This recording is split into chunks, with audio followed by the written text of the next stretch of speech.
Black Wham with part one of the game. How to catch them, break them, and make them and leave them. When it comes to females. So to pick up where I left off in the intro, mastering yourself and having your shit together is paramount. Mind, body, and soul. When a man has his mind together in the area of discipline, when a man has his mind together in the area of intellect, and part of having your intellectual mind together, you should have a purpose and points of interest. Something that motivates you beyond sex, something that motivates you beyond money. A purpose. For me, those things are biblical.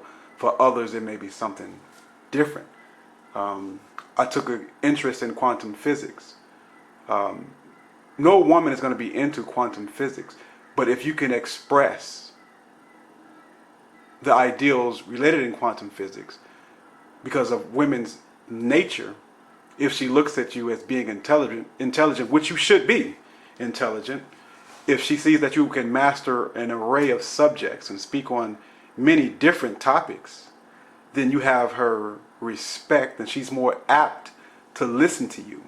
So everything you do when interacting with a woman has a purpose, a point, and an objective, and an agenda. And there's nothing wrong with having that. If you think that you can come off just, oh, I'm going to be me, and you're going to win these women, and all these other things, and you know that women are pure and genuine, they're just looking for a nice guy, then you're full of shit, you're fooling yourself. You have no business listening to this video, or no business dealing with women at all, because you don't know the first thing about women is that they are superficial. And even when it comes to the area of intellect, they can still be superficial. They want to know that you can master an array of subjects because this may mean it can benefit her at some point. And this is not to be phony. You should know something about a lot of different things and have a particular area of interest. So whether that's quantum physics, studying subatomic particles, whether your interest is basket weaving, you have to show mastery of something intellectually. So once a man has his mind disciplined, once a man has his area of interest, once he has his passions, once he has his goals and pursuits, and a woman can see that, once a man has his self together, he is well dressed. And the way you dress is the type of woman you're going to attract. So, of course, you're not going to have the sagging pants. You're going to have a grown man GQ style. And that grown man GQ style does not attract ratchets, but you shouldn't want a ratchet hoe anyway. Almost no woman, except a ratchet, can resist a man who is well dressed, well groomed, smelling good, looking good, representing manhood with confidence, and a man who speaks well. Now you're not going to get an immediate reaction from her, but your presence is everything. So if you frequent places where women are looking to date, such as not clubs but lounges. Clubs are typically too loud for that. Lounges or restaurants that cater to a single crowd. There are many of those in the area, especially Chicago, where things can be quiet. You can go there either by yourself or with a group of guys and possibly see a woman by herself or a woman within a group. When a man approaches a situation like that, and he's confident about himself and he's put together, that initial meeting with her will nevertheless leave an impression. And your style should be unique. It should somewhat complement your personality.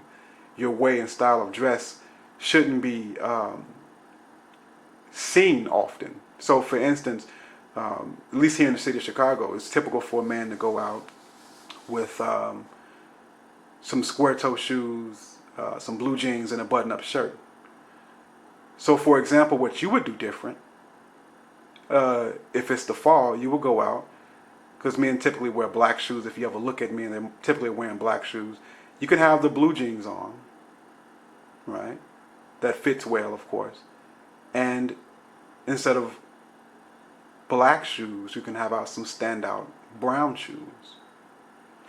Instead of just a button-up shirt, have the button-up shirt but wearing cufflinks.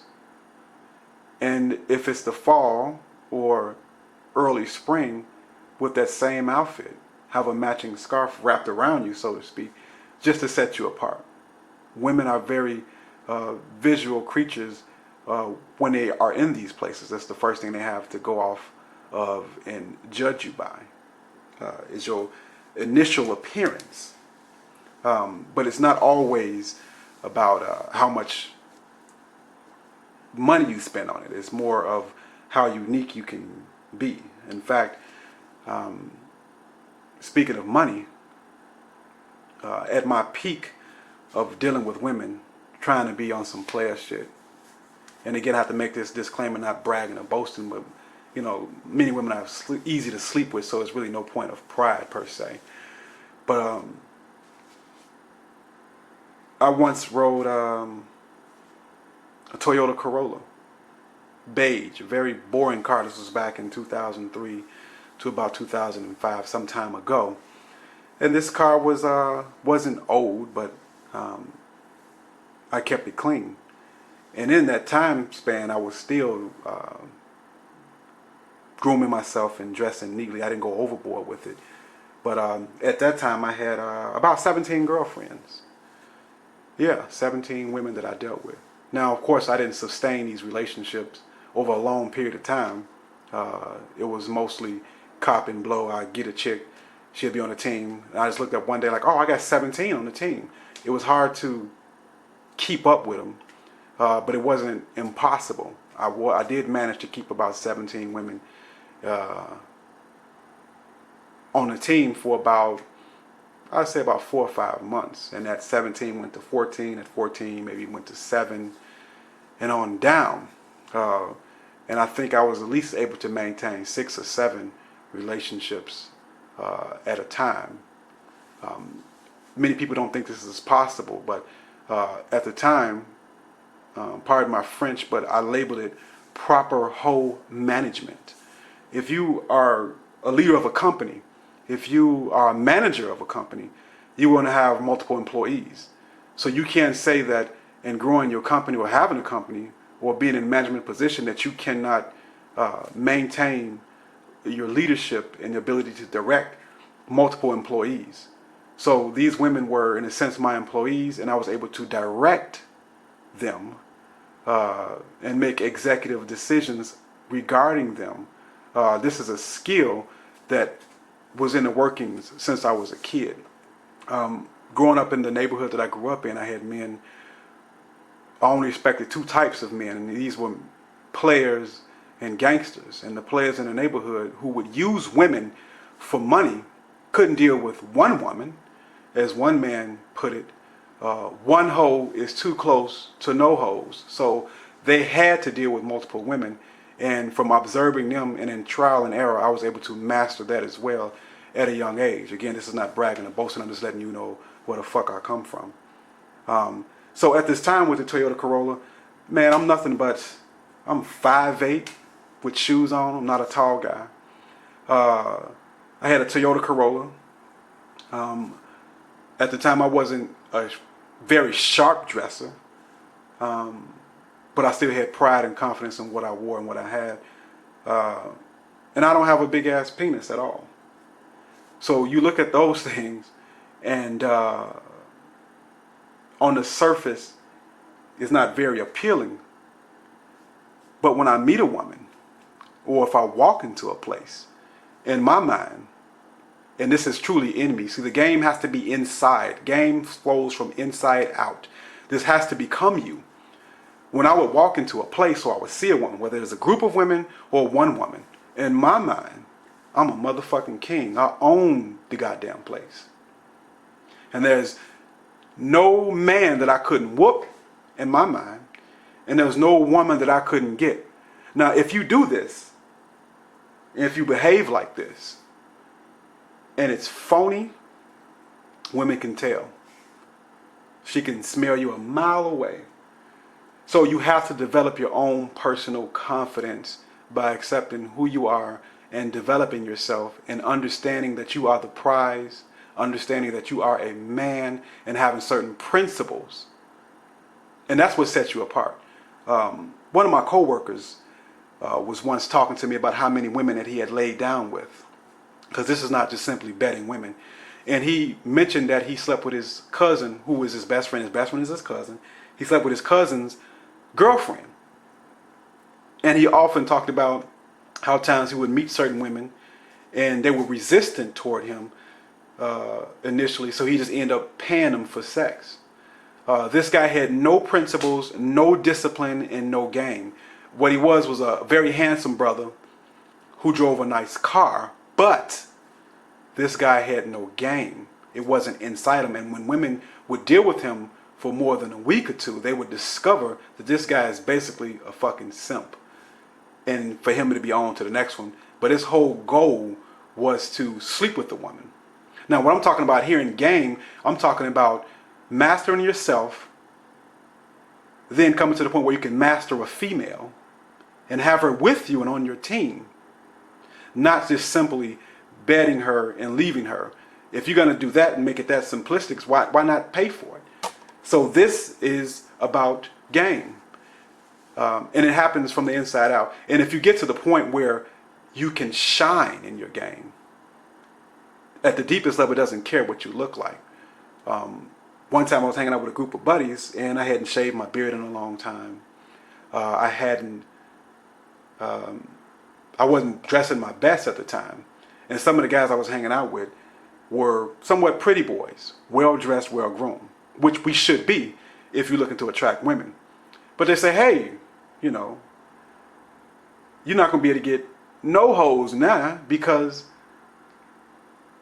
you're unkept, basically making fun of me. And what I told them is that game is supreme. You can have the clothes, but I got some game. So I'm going to always end up with the hoes. And they couldn't laugh at that point because they seen me in action. One time me and these guys went down to Atlanta to hit some clubs up. And these guys were dressed to the nines.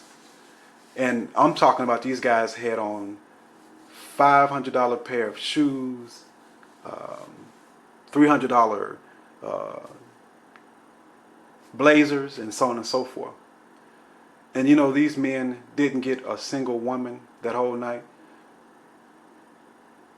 Now me, instead of my shoes costing $500, my shoes cost $80. Instead of my pants costing $250, I had on some $35.99 Levi's. My blazer I caught on sale for $39.99, and my button-up was about $15. Now, who you think got numbers? Who do you think end up meeting these women that I was able to introduce my friends to after the club? But yours truly. Didn't have on the most expensive stuff. I was clean and well kept. But having game allowed me to take these women out the club. Now, we didn't bed them that night, but we were able to take these women out the club and hang out with them. But the guy that's dressed with the largest, the most costly array of an outfit, well, he had trouble. So that's just an example of how game is supreme. I'm running out of time on this video. I'm going to piggyback where I left off on the next one and continue on Black Ram.